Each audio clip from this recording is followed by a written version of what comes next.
Hello, it's a great day for maths. In this question, the topic is on number sequence. Part A has already been done. It's actually quite basic. But when it comes to questions like part B, you will have to be able to explain your answer logically. So in this number pattern, as you can see here, let me zoom in more.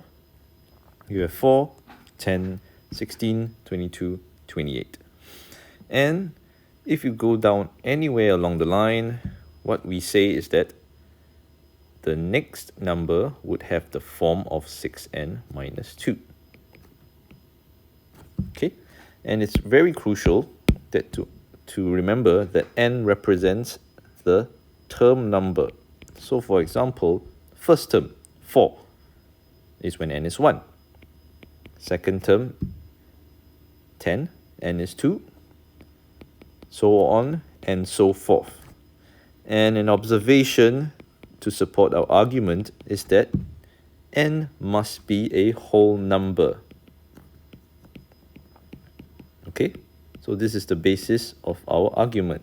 Whole number, or what we call an integer, right? So if now Tian, this person, says that 234 is somewhere in that sequence, we will now use the expression of 6n minus 2 and say that for some whole number n, it must be equals to 234, right? N must be a whole number. So we will set up an equation to solve for n. Let's find out what n is and test whether Tian's claim is true or not. So now shift this over, 234 plus 2, so 236. And now I will take 236 divided by 6. So what happens when we do that? We realize that we get a number or solution of 39 and 1/3. However, n has to be a whole number, right? So n cannot take on the form of 39 and 1/3.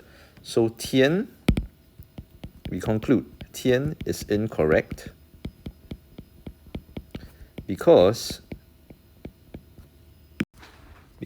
n turns out to be not a positive whole number integer. And there you have it. This is how you explain your answer.